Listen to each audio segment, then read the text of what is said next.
President Biden defending his decision to end the war in Afghanistan. He says it doesn't mean we'll stop fighting terrorism there and around the world, but with over-the-horizon capabilities. We don't need ground troops, he added. With the formal U.S. withdrawal now complete, Afghanistan faces a wide range of serious and lingering challenges. And joining us now to talk through some of these issues is John B. Bellinger III, Adjunct Senior Fellow for International and National Security Law, Council of Foreign Affairs. And John, it's good to have you on. You also at one point had worked with Condoleezza Rice, of course, all of that during the time of the Bush administration. You know the way around Washington, and you know about what happens in times of war. So look, we have come full circle, 20 years now. We went into Afghanistan to actually get to al-Qaeda, and that meant pushing back the Taliban, which we did. And now here we are full circle, turning it back over to the Taliban as they now have charge of Afghanistan. How do you assess the past 20 years?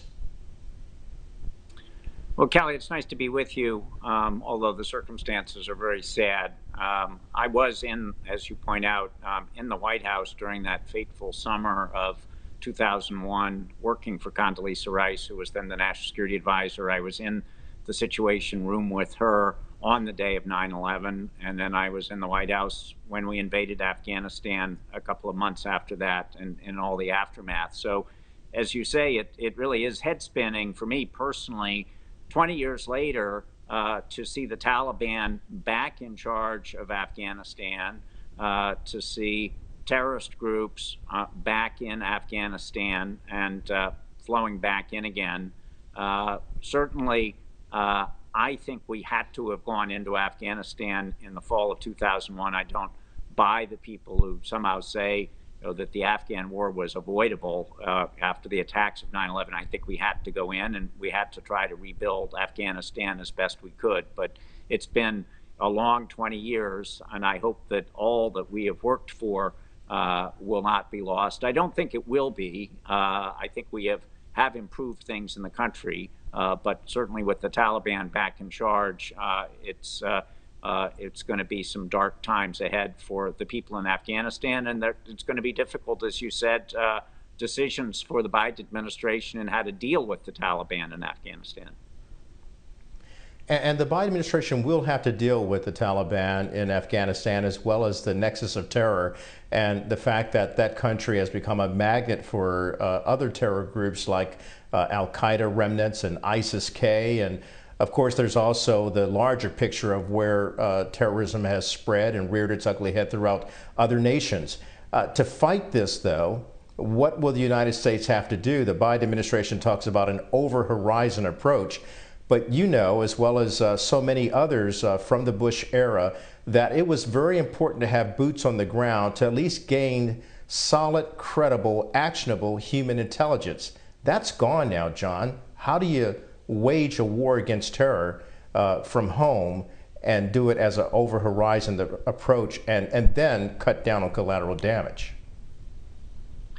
Well, the Biden administration is going to have a lot of difficult decisions ahead. It reminds me in some ways, although certainly not the same as that summer of 2001, pre-9/11, when we were watching from satellites, we were watching the Taliban, we were watching al-Qaeda in the training camps, we were trying to figure out what to do about it. And now the Biden administration is going to have to do that all over again. They're going to have to decide whether to have diplomatic relations with the Taliban. They're going to have to decide whether to reopen our embassy in Afghanistan. And although terrorism experts are divided, many people believe that we will see al-Qaeda flowing back in to Afghanistan again. ISIS is already there, although fortunately they don't like the Taliban, so the Taliban will not be supporting ISIS. But the Taliban has never given up its alliance with al-Qaeda.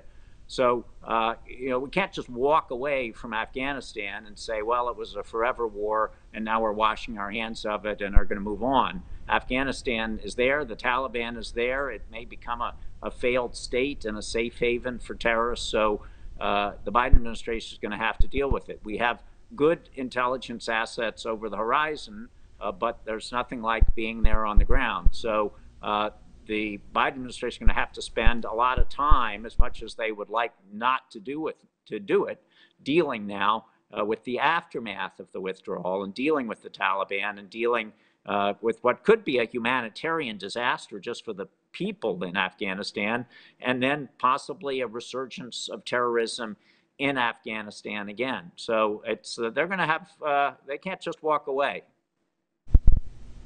You know, John, that is very ominous, the threat for the Afghan people. So many of them are displaced, and many of them are trying to find safe passage on the ground to get to other countries. But other countries like Pakistan, Uzbekistan, and even Iran, reports are that they're turning them away. They just can't handle the multitude of people that are coming there. Yet that exposes them to the threat from the Taliban, not knowing what their future will be like. This is a problem, and it's also offended many of our allies and created some very touchy points. How would you, back in the Bush administration, advise this current administration on how to mend those fences with our allies, as well as making sure that the UN, as well as 100 nations, will be able to stick it to the Taliban should they not allow safe passage for those people seeking to get out of that country, especially our own 100 to 200 Americans who have been left behind? Well, sadly, all of the things that you say are true, Kelly. The Taliban, of course, say that they've changed their spots, that they're going to be different, they're going to be inclusive, they're going to guarantee the rights of women and others. But I think most people don't believe that. They may be a more sophisticated Taliban, but they've still got their original Taliban ideology. So, really great concern for women, for anybody who is been educated, who worked in the government, who worked with the United States, and there are a lot of people left behind. Our allies, the British and others, are really quite unhappy with this chaotic withdrawal that has had blown back against them. So I think collectively, the Biden administration and our allies are going to have to try to work with, maybe that's not the right word, but work with the Taliban to try to get them to do the right thing. I can't say I'm optimistic about that, but we can't just not deal with them. Historically, the Democrats, and there are many in this administration, are very concerned about human rights violations in other countries, and I think we may be expecting massive human rights violations, particularly against women, in Afghanistan. So I don't think anybody's going to want to go back into Afghanistan again. But if the Taliban start committing terrible human rights violations against the Afghan people, we are going to have to try to do something about it. We do have some levers. We have financial levers and others, but there's not an enormous amount of influence that we will have. So we can't just ignore the problem. We'll have to work with our allies who are unhappy with us to try to put pressure on the Taliban to, in fact, try to change what they used to be. But I can't say that I am optimistic about what will happen. It looks like a dark period ahead that will take a lot of time for this administration.